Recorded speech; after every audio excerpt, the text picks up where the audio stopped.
Nick Fuentes. Nick Fuentes. I just thought let me make a short video about this guy to share my limited opinion about him because he was recently on the Tucker Carlson show, and so he's popping up all over my algorithm and probably yours as well because of his interview with Tucker. Tucker being one of the most influential uh, people, not just in the United States, but in the West. And Nick Fuentes has been labeled a white nationalist and a white supremacist. He's even been labeled as an anti-Semite by several other folks. And I must say, though, that I can't say that I know like the full range of his views because I don't really like follow him, or I haven't really like being a consumer of his content. So I might be a bit limited in terms of understanding what he believes, but I can make some comments on some of the things that I've actually seen or heard him say. For instance, like how he opposes things like that he calls race mixing,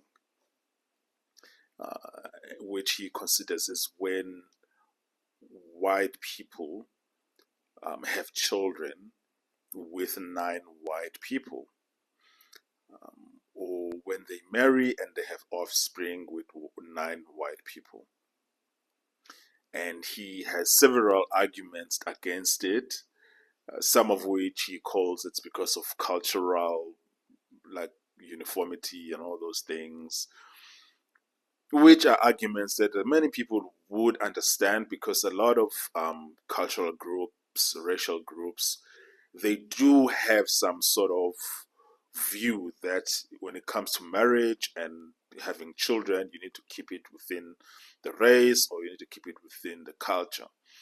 So it's not something that is unique to white supremacists or white nationalists. There are people in the black community who find it very offensive when black people marry and have children with people who are not black. But what I found is that those people, like Dr. Umar Johnson, for instance, don't get as much backlash as if a white person says the same things. Yeah, so and in a manner, I think I do understand where people come from when they say that they would prefer to marry someone within the same race, even though there's one human race. But let's just use race colloquially the way that people use it: black, white, Asian, Indian, or whatever, because of it just makes things easier. In terms of the governing of the marriage and the upbringing of the children, in terms of cultural norms and habits. So I understand that. It's one of the reasons why some black men or some black women would never marry someone who is not black. Yeah, but some of the statements that Nick have said in the past that I've heard him myself say is that he believes that white people are more intelligent than black people. Yeah, so there's a certain segment of people, both white and black, who believe that white people are more intelligent than black people. And oftentimes, the I mean, when someone makes a statement like that, my immediate response is not to be offended necessarily, but I want to know what is your evidence for this, or what is your what studies have been done on this matter. And when I'm saying I'm talking about studies, I'm talking about something that is peer reviewed, that is published in an academic journal that peers can read and critique, not something that is done by an obscure NGO that leans in a particular direction.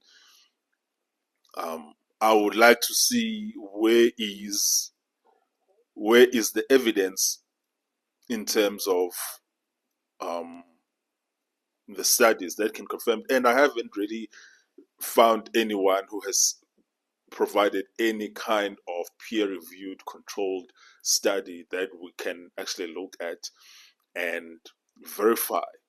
But then, so if you are going to say things like that without providing proper citations, then I'm more likely to think that um, such a statement is actually based on bias and prejudice more than it is based on actual scientific evidence. Yeah, but I stand to be corrected. Yeah, but I mean, because I always find that obviously, like black people, for instance, will always like reject anything that is said about them that is negative. I'm not that kind of black person. And also, I mean, I suppose also white people also are like that. They will always reject anything negative that is said about them. Same thing with women. They with women, it's even worse. There's nothing that women would ever admit to or take accountability for or responsibility for. That's like 20 times worse. Yeah.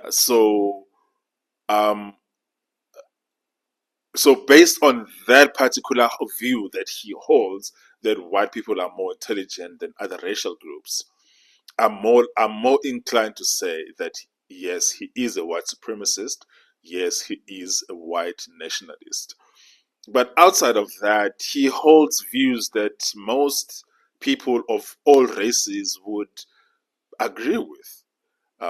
He is socially conservative, which you find to be held by most people in the world. People are socially conservative everywhere in the world. He is hold traditional views which are held everywhere in the world. Asia, South America, Africa, like Europe, East Europe, especially. Um, so that's not something that is out of the norm or like um, beyond the pale. And the view that people should marry within their racial group is a view that a lot of people of different racial groups also hold with regards to their own racial groups. It's one of the reasons why you see that, for instance, Asians or Indians in particular tend to not marry at all outside of their racial groups. And no one accuses them of supremacy or anything like that when they do that. Yeah, so some of these views, I suppose they could be considered offensive, but they are not necessarily unique to white people. Many people who are black also hold those views. Yeah, it's just that issue of that white people are more intelligent, which I find to be